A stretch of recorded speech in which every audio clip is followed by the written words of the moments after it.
Details చూస్తే 10 మందికి అన్నం పెట్టాలన్న ఆలోచన అందరికీ రాదు.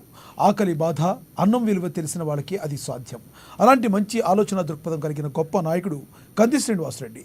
దాదాపుగా 3 ఏళ్ల క్రితం ఆదిలాబాద్ గడ్డపై నిత్యాన్నదాన కార్యక్రమానికి శ్రీకారం చుట్టి దాన్ని నిర్విఘ్నంగా కొనసాగిస్తున్నారు. పట్టణంలోని తన క్యాంపు కార్యాలయం ప్రజాసేవ భవన్ వద్ద ప్రతిరోజు వందలాది మంది ఆకలి తీర్చుతూ తన గొప్ప మనసును చాటుకుంటున్నారు. తన ఫౌండేషన్ ద్వారా ప్రతిరోజు వందలాది మందికి భోజనం పెడుతూ అందరి ఆదరాభిమానాలు అందుకుంటున్నారు. అక్కడ భోజనం చేసిన వాళ్ళంతా అన్నదాత సుఖీభవ అంటూ కంది శ్రీనివాసరెడ్డి తమ నిండు మనసుతో దీవిస్తున్నారు. ఆయన నిండు నూరేళ్లు చల్లగా ఉండాలంటూ తమ ఆశీర్వచనాలు అందిస్తున్నారు.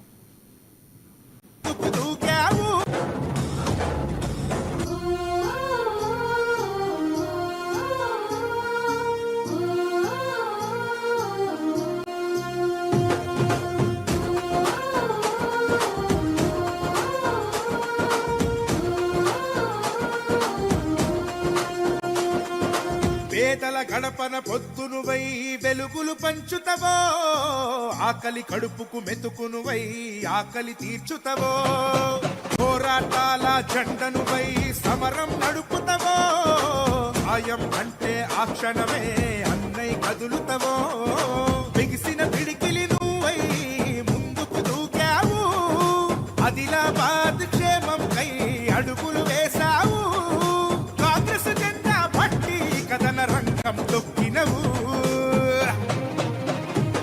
శ్రీనన్న నీ వెంట నిరుపేదల చేయుత, కంది శ్రీనన్న మాకు నువ్వే కొండంత, శ్రీనన్న నీ వెంట నిరుపేదల చేయుత, కంది శ్రీనన్న మాకు నువ్వే కొండంత.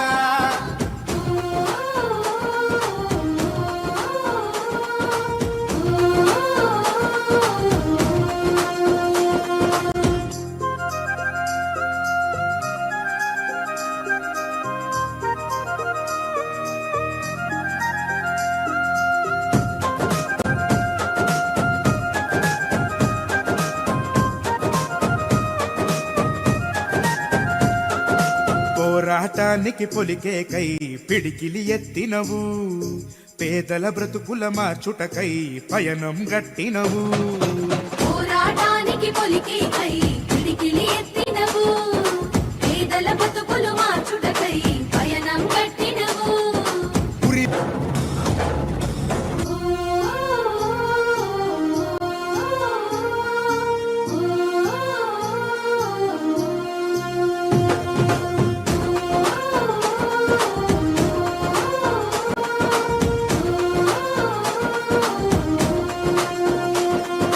పేదల గడపన పొద్దునువై వెలుగులు పంచుతవో, ఆకలి కడుపుకు మెతుకునువై ఆకలి తీర్చుతవో, పోరాటాల జెండనువై సమరం నడుపుతవో, ఆయం అంటే ఆ క్షణమే అన్నై కదులుతవో, బిగిసిన పిడికిలి నువ్వై ముందుకు దూకావు, ఆదిలాబాద్ క్షేమం కై అడుగులు వేశావు, కాంగ్రెస్ జెండా పట్టి కథన రంగం తొక్కి